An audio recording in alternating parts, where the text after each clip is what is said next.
Pagi luar biasa. Sekali lagi, semangat pagi. Pagi luar biasa. Oke, baik, terima kasih Bapak Ibu guru hebat. Terima kasih atas waktu yang rela untuk bersama saya pada kesempatan ini. Jadi kegiatan kita hari ini sebuah kegiatan atau salah satu tuntutan dari program guru penggerak. Jadi calon guru penggerak dituntut untuk bisa menyebarkan pemahaman dan penerapan pengalaman budaya positif di sekolah.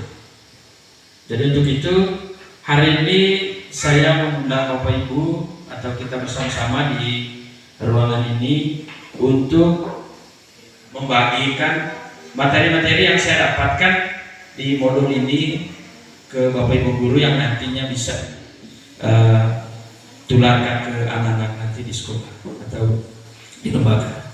Jadi penyebaran pemahaman dan penerapan pengalaman budaya positif ini bukan berarti itu saya bersama Bapak Ibu guru jadi mendorong atau menggerakkan anak-anak nanti supaya seluruh anak-anak ataupun seluruh warga sekolah itu bisa menerapkan budaya positif dalam kegiatan sehari-hari. Maka juga dituntut bukan hanya di sekolah, tetapi nanti juga bisa kita tularkan di rumah dengan anak-anak atau keluarga kita. Jadi dari ketiga poin, setuju atau tidak setuju? Bisa di poin 1, hukuman dapat mendisiplinkan anak.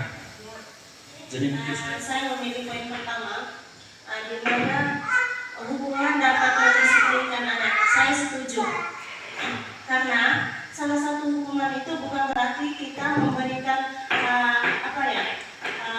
hukuman yang menyakitkan, tetapi memberi tahu anak agar mendisiplinkan diri dengan cara menaati aturan, menjalankan tugasnya sebagai anak, dan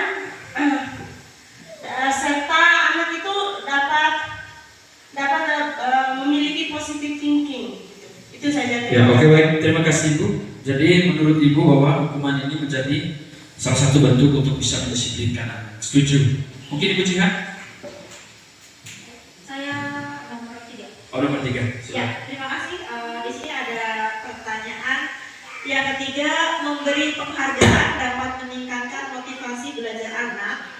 Nah, saya setuju ketika nanti dalam proses KBM anak yang sudah berprestasi ataukah anak yang memiliki pengetahuan lebih dari teman-temannya, kita harus memberikan penghargaan. Penghargaan itu tidak hanya berupa motivasi, bisa juga melalui nilai atau nanti kita kasih buku seperti itu. Baik, terima kasih Bu Jihan. Jadi di poin ketiga tadi bahwa dengan memberikan sebuah penghargaan anak-anak itu bisa meningkatkan motivasi belajar. Itu menurut Bu Jihan. Mungkin satu lagi mewakili poin 2 Pak Dini, Pak Flor. Baik, mewakili saja poin kedua. Baik, terima kasih atas kesempatan yang diberikan. Ini berkaitan dengan pernyataan nomor 2, yaitu pemberian hukuman dengan hal positif seperti membaca atau membersihkan halaman sekolah dapat meningkatkan disiplin anak. Saya sangat setuju dengan pernyataan ini, di mana ketika anak melakukan sebuah pelanggaran, kita memberikan hukuman dengan cara membersihkan lingkungan sekolah dan juga membaca ataupun menyanyi, karena itu dapat meningkatkan minat atau hal-hal positif dari dalam diri anak itu sendiri. Terima kasih. Oke, baik. Baik, terima kasih ketiga rekan atau teman guru hebat tadi menjawab ketiga poin pernyataan yang ada. Tepuk salut. Salut, salut. Salut, salut. Salut. Oke. Dan untuk selanjutnya nanti bagaimana kita melihat budaya positif ini yang seperti apa? Nah, perubahan paradigma. Jadi untuk membangun budaya positif, dari sekolah perlu menyediakan lingkungan yang positif, aman dan nyaman agar murid-murid mampu berpikir, bertindak, kan mencipta dengan merdeka, mandiri dan bertanggung jawab. Nah, lazimnya memang disiplin ini dikaitkan dengan kontrol. Berarti peran kontrol yang lebih kita kedepankan. Kita perhatikan dulu alur kegiatannya. Jadi kegiatan ini sebuah kegiatan kepala tangan, yang mana nanti saya meminta berpasangan. Jadi peran A dan B. Setelah itu nanti masing-masing perannya kita sama-sama lihat. Misalnya saya membaca untuk peran A. Jadi untuk A, sobeklah secari kertas kecil, tuliskan benda atau sesuatu yang sangat berharga menurut kita. Letakkan di salah satu tangan dan genggam benda atau sesuatu tersebut dengan segala daya. Itu untuk yang peran A. Terus yang B-nya, jadi B sebentar mencoba dengan sekuat tenaga, apakah dengan melakukan membujuk, mengancam, ataupun nanti mungkin menyuap. Maka mungkin menggelitik supaya kepala ini nanti dibuka. Tinggal diatur kira-kira yang peran A dengan B. Kita coba sekarang ya. Berpasangan. Mungkin Pak Denny mau komentar. Ya, jadi ini berbicara tentang keyakinan sebenarnya. Artinya sesuatu yang kita pegang, misalnya prinsip kita. Jadi sesungguhnya kepelaan ini berbicara tentang, kalau saya lihat dari itu berkaitan dengan prinsip kita. Misalnya saya sebagai seorang guru, kalau itu sudah menjadi prinsip kita dalam misalnya mendidik dan membimbing anak, apapun yang menjadi tantangan dari luar, ya kita tetap berpegang teguh pada prinsip kita, tapi kita harus ikuti perkembangan zaman. Ya, walaupun kita punya prinsip di sana, contoh tadi ya, saya punya cara untuk merubah karakter anakku dengan cara mukul, itu prinsip saya. Tapi ketika ada paradigma baru bahwa memukul itu bukan salah satu cara yang bisa merubah karakter anak, ya bagaimanapun kita harus menerima paradigma itu. Itu Kita ulang. Tepuk salut. Salut, salut. Salut, salut. Salut. Oke. Menurut Ki Hajar Dewantara bahwa tujuan pendidikan yaitu menuntut segala kodrat yang ada pada anak-anak agar mereka dapat mencapai keselamatan dan kebahagiaan yang setinggi-tingginya, baik sebagai manusia maupun sebagai anggota masyarakat. Oleh sebab itu, pendidik itu hanya dapat menuntut tumbuh atau hidupnya kekuatan kodrat yang ada pada anak-anak agar dapat memperbaiki lakunya, bukan dasarnya. Hidup dan tumbuhnya kekuatan kodrat anak. Nah, disinilah yang dituntut sekarang di kurikulum yang sekarang ini, bahwa peran kita hanya menuntut kodrat. Apakah yang kita lakukan sekarang sudah berpusat pada anak atau belum? Peran kita sebagai pendidik hanya menuntut tumbuh kembang si anak. Nah, dari kepala tangan tadi, jadi kita sendiri yang memegang kontrol atas kepala tangan kita tadi. Apakah kita membuka atau menutup kepala tangan kita, itu bergantung pada diri kita dengan kebutuhan dasar kita saat itu. Terus ilusi bahwa kritik dan membuat orang merasa bersalah dapat menguatkan karakter. Yang ketiga, ilusi bahwa semua penguatan positif efektif dan bermanfaat. Yang keempat, ilusi bahwa orang dewasa memiliki hak untuk memaksa. Akan memberikan satu contoh di ilusi guru mengontrol murid. Nah, ini kan tentang paradigma teori mengontrol.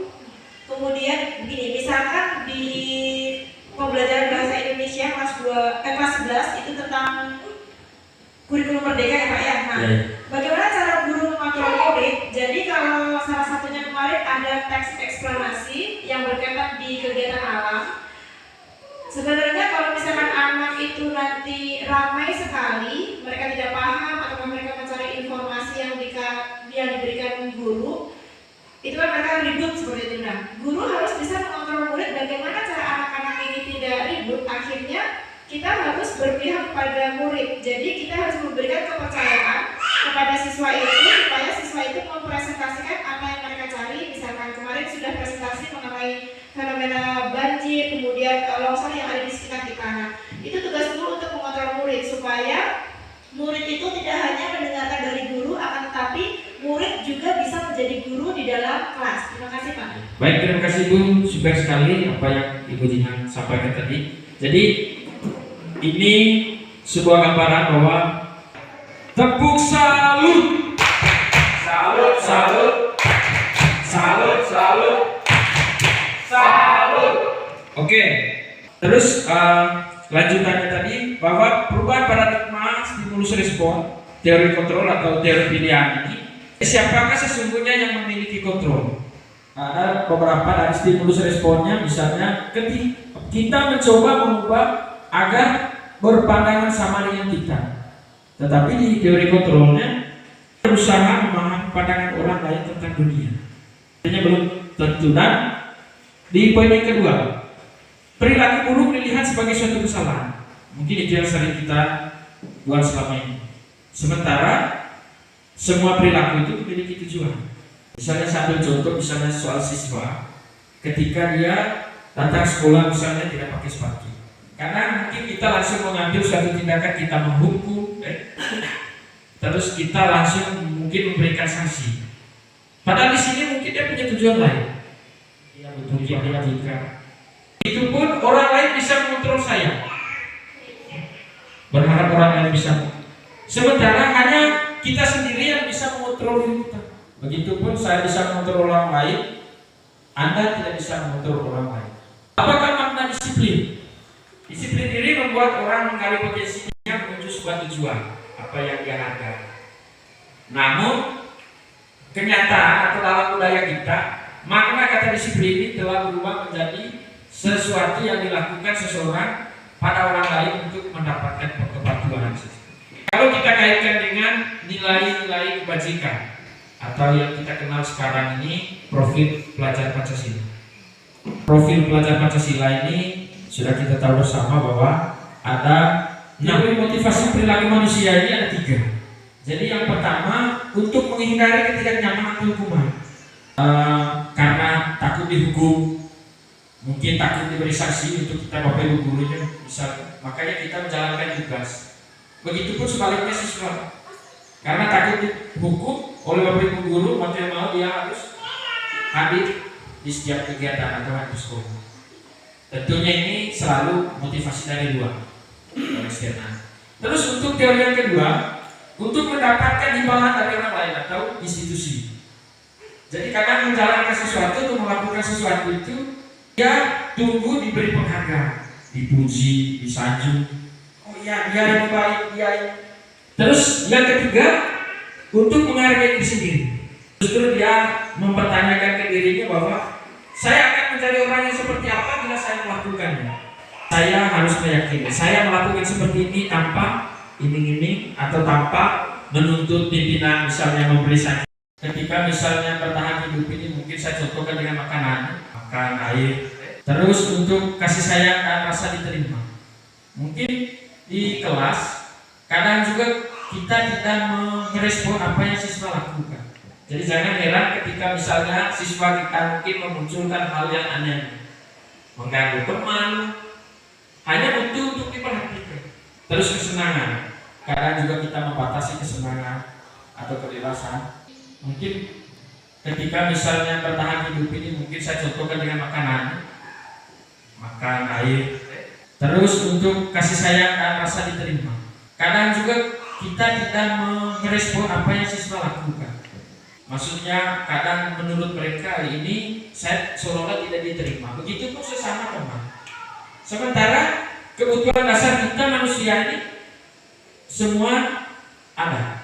Jadi jangan heran ketika misalnya siswa kita mungkin memunculkan hal yang aneh, mengganggu teman, hanya untuk diperhatikan.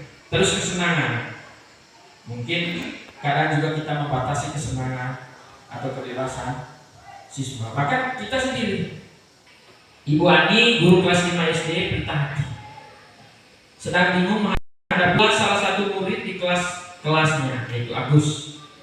Beberapa anak telah datang dan mengeluhkan Agus yang sering kali meminta bekal makan siang mereka dengan paksa. Nah, dari kasus ini, jika Anda menghadapi situasi seperti Ibu Ani, apa yang Anda lakukan. Menurut Anda kira-kira apa alasan Agus melakukan itu? Ini masih ada hubungan dengan kelima kebutuhan dasar. Tentu kalau saya sebagai guru Ani, tentu sebagai guru, ketika saya mendapat pengaduan dari anak-anak atau temannya Agus ini, maka tentu saya akan memanggil Agus dan ya mungkin saat saya bertemu dengan Agus dalam kegiatan pendampingan itu, tentu saya akan menggali dari Agusnya sendiri, kira-kira kenapa kamu melakukannya. Terlepas dari itu, mungkin hal lain yang saya lakukan, tentu saya akan mencari tahu bagaimana kehidupan keluarganya Agus. Mungkin Agus ini kurang mendapat kasih sayang dari orang tuanya, atau mungkin orang tuanya tidak memperhatikan Agus seperti teman-teman lainnya. Ketika ke sekolah mesti harus dibekali dengan makanan, sehingga itu yang mungkin membuat Agus terpaksa dia merampas makanan dari teman-temannya. Sehingga bagaimanapun sebagai guru tentu kita selalu berupaya mencari solusi agar teman-teman yang kita anggap selalu ada persoalan di sekolah bisa terselesai persoalannya dan bisa kembali menjalankan segala aktivitas seperti teman-teman lainnya. Tepuk salut. Salut, salut, salut, salut, salut. Oke, mungkin saya kasih. Jadi ketika misalnya tepuk di A, Di A, di A, di A, di A. Oleh, berarti menandakan bahwa apa yang dia buat itu berarti bagus. Jadi dari 5 kebutuhan tadi, kalau kita kaitkan dengan kasus ini tadi, tentunya masih ada hubungan dengan ini. Ketika misalnya tadi mungkin Agus butuh rasanya terima, masuk berarti masuk di. Terus karena mungkin berebut makanan lapar, mungkin dia bertahan hidup. Maksudnya dari kebutuhan dasar manusia. Terus mungkin dia juga butuh kasih sayang karena sesama teman. Makanya dia berusaha untuk, mungkin secara tidak sadar selama ini mungkin yang dilakukan anak-anak seperti saya, baru ketika mengikuti kegiatan ini baru saya paham, padahal apa yang dilakukan anak itu salah satunya dasarnya itu bahwa ada kebutuhan dasar manusia. Kira-kira kita berada di posisi kontrol yang mana? Maksudnya sampai dengan sekarang ini. Kalau saya di tempat masalah bersalah, kita harus merasa diri bersalah. Jadi tidak selamanya bahwa kita posisi kontrol jadi guru ini bahwa kita adalah benar terus. Lebih baik untuk saya mungkin pilihannya ke bagian yang ketiga, lebih ke menjadi teman untuk anak-anak. Jadi kita bisa sharing apapun itu, kemudian masalah anak-anak juga, dan mereka tidak merasa canggung. Tetapi kita masih memberi batasan untuk anak-anak, mereka sebagai murid, kita sebagai guru. Jadi seperti itu. Baik, terima kasih. Kalau saya mungkin bisa pilih 2 poin itu. Yang pertama itu saya merasa bersalah. Kadang kita juga tidak selamanya kita harus benar. Karena di dalam kelas kita juga bisa sebagai sahabatnya anak-anak, sebagai temannya. Sehingga saya di sini saya lakukan tadi Ibu Kandi sudah katakan kita tidak membatasi saya hanya seorang guru, jadi kita juga bisa sebagai teman, bisa sebagai guru di sana, kita bisa saling sharing karena tidak semuanya itu perfect ya. Jadi kita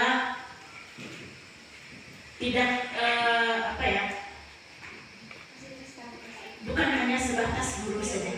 Pokoknya intinya kita bisa jadi guru, bisa jadi temannya anak-anak sehingga kita bisa saling tukar pikiran dan sharing. Mungkin itu dari saya.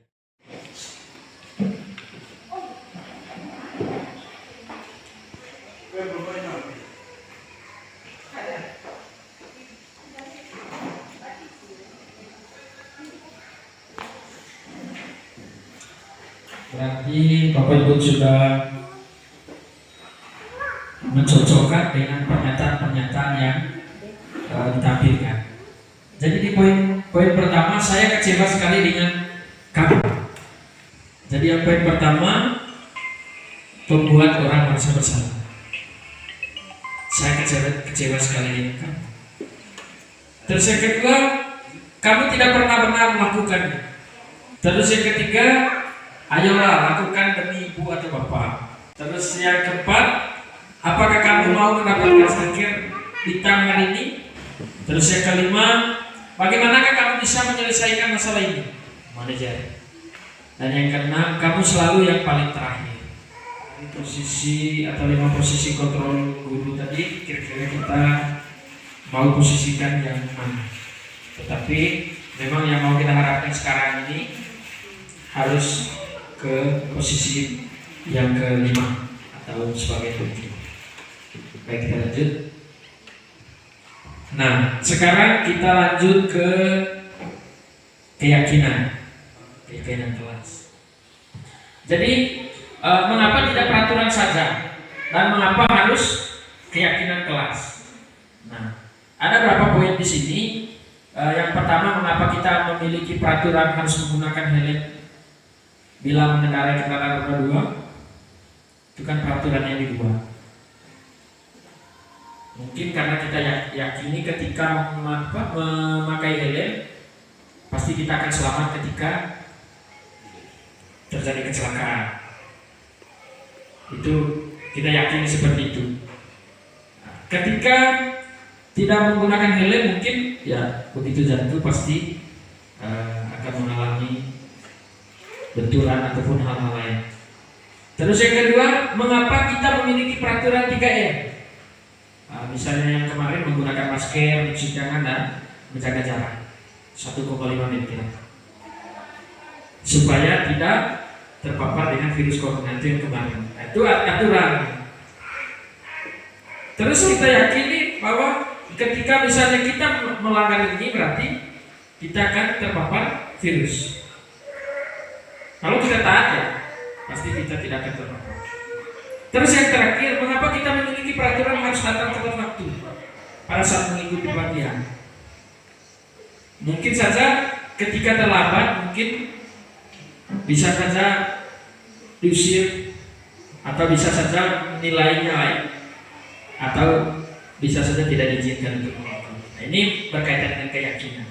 Nah, untuk mendukung motivasi intrinsik tadi, bahwa kembali ke nilai-nilai atau keyakinan yang lebih menggerakkan seseorang. Jadi untuk sekarang, jadi bukan berarti peraturan itu tidak dipakai, tetapi dituntut bahwa harus menggunakan keyakinan. Nah, sekarang mengenai peraturan tadi atau kesepakatan kelas, setelah itu kita bawa ke keyakinan kelas. Nah, tentunya harus didukung oleh lingkungan positif ketika kita mau membudayakan atau menerapkan budaya positif. Yang pertama, harus membuat kesepakatan kelas atau peraturan kelas. Dari peraturan kelas itu kita bawa ke keyakinan kelas. Setelah itu harus didukung oleh lingkungan yang positif. Dan yang terakhir, kita baru bisa menerapkan budaya positif. Jadi mungkin bisa digambarkan dengan diagram di tampilan. Nah, untuk keyakinan kelas sendiri adalah nilai-nilai kebajikan atau prinsip universal yang disepakati bersama secara universal, lepas dari latar belakang suku, negara, bangsa maupun agama. Jadi di sini menurut Gosen, jadi suatu keyakinan akan lebih memotivasi seseorang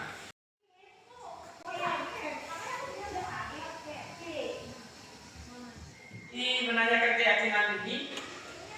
Guru berkata bahwa apakah nilai yang kita percaya di kelas atau sekolah kita. Jadi nilai-nilai universal apa yang telah kita sepakati. Terus kelas yang ideal itu seperti apa? Kamu ingin jadi anak yang seperti apa?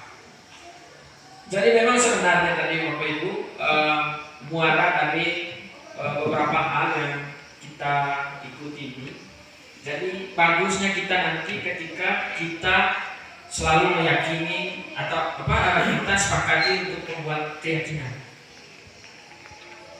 Jadi ketika anak-anak melakukan atau melakukan sebuah kesalahan atau persoalan ataupun melanggar, nanti kita tetap muaranya ke keyakinan. Kira-kira kamu melanggar keyakinan atau poin keyakinan yang berapa? Nah, begitupun ketika di akhir ini bagaimana proses penyelesaian dengan segitiga restitusi ketika misalnya anak melanggar. Tadi mungkin saya mencontoh bolos. Nah, setelah misalnya tadi sudah menyadari bahwa oh iya Pak, bolos itu Bapak tidak baik, apalagi misalnya saya bolos tidak mengetahui atau tidak izin, atau saya pulang tidak izin dengan pikir. Kira-kira apa yang kira-kira sekarang kamu ingin menjadi anak yang seperti apa? Saya tidak akan mengulangi lagi apa yang saya lakukan, atau mungkin dia menyampaikan kalau apa yang dia lakukan itu bertentangan dengan keyakinan. Mungkin kita menambahkan bahwa atau sebelumnya sudah disepakati bahwa keyakinan ini keyakinan kelas ini harus diikuti. Mungkin dari ketiga poin ini mungkin ada yang mau komentar dari segitiga restitusi ini tadi. Mungkin Pak Floyd. Ini untuk kita diskusi bersama.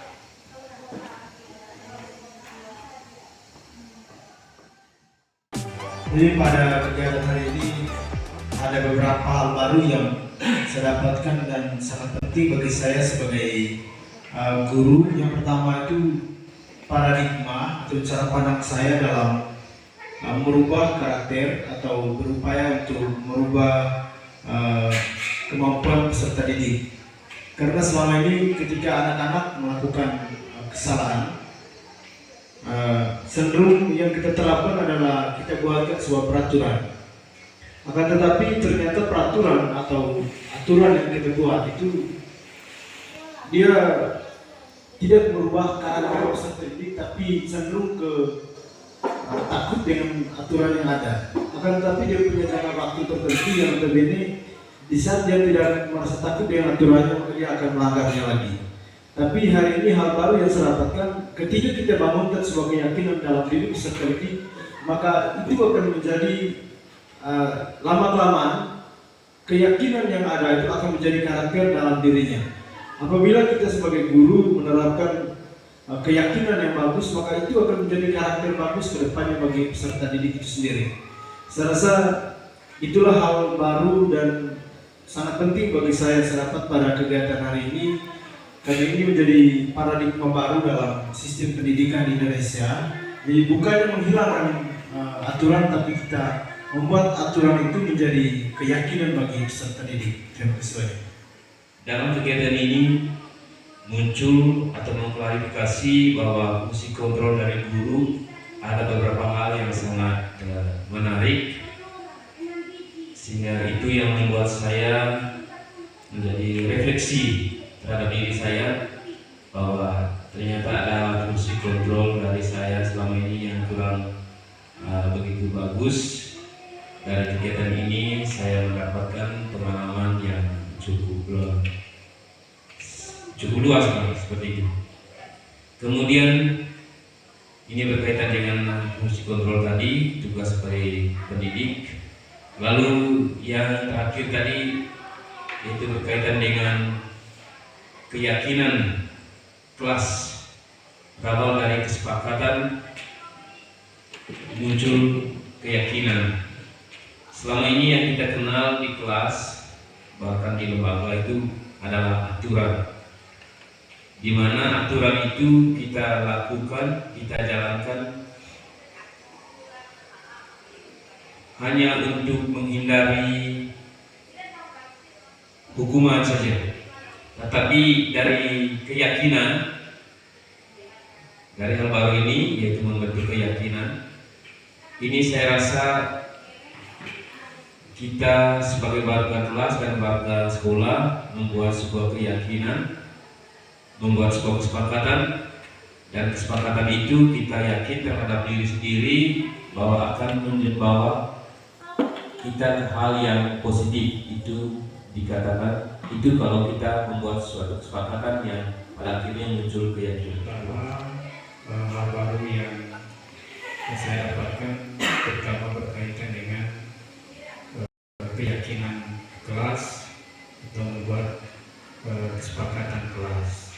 Jadi memang selama ini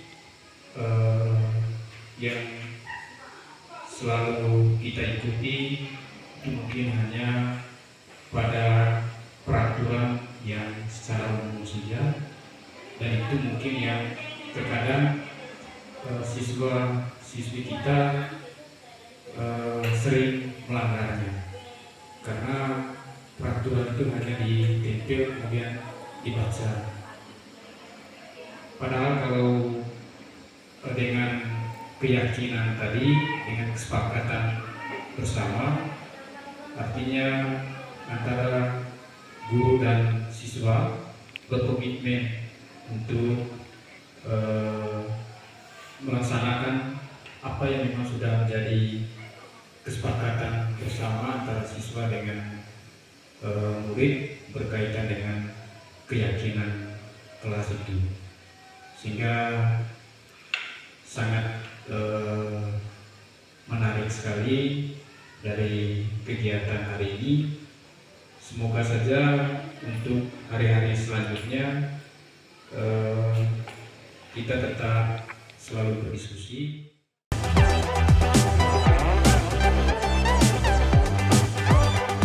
Baik, selamat pagi. Jadi untuk kegiatan hari ini kita akan membuat kesepakatan kelas. Sepakat? Sepakat. Oke, baik. Untuk itu saya meminta kalian untuk menuliskan kesepakatan kelas di kertas yang sudah saya bagikan tadi. Silakan, saya minta waktu. Dan setelah kalian menuliskan di kertas tersebut, nanti saya minta untuk langsung tempelkan di kertas yang saya sudah tempelkan di depan. Saya sudah siapkan di sini. Dan nanti dari kesepakatan kelas yang kalian munculkan ini tentunya nanti akan kita bawa ke keyakinan kelas. Dan bagi teman-teman yang sudah selesai, silakan saya minta untuk langsung tempel. Langsung ditempelkan.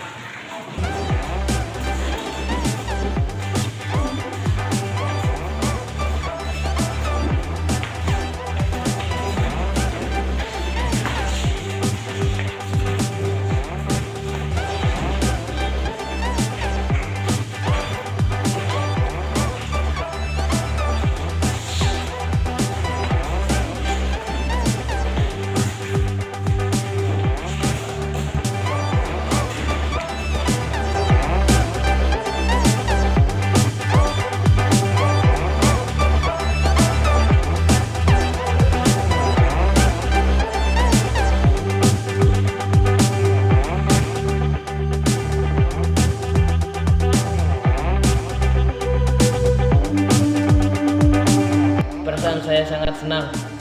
Perasaan saya sangat senang. Saya merasa senang. Perasaan saya sangat senang sekali. Penting karena dapat menciptakan suasana kelas yang baik. Penting karena dapat menciptakan lingkungan belajar yang aman. Karena kesepakatan bisa mengajari siswa tentang pentingnya bertanggung jawab dan menghormati orang lain. Pentingnya karena bisa membuat siswa lebih bertanggung jawab atas apa yang telah mereka sepakati bersama.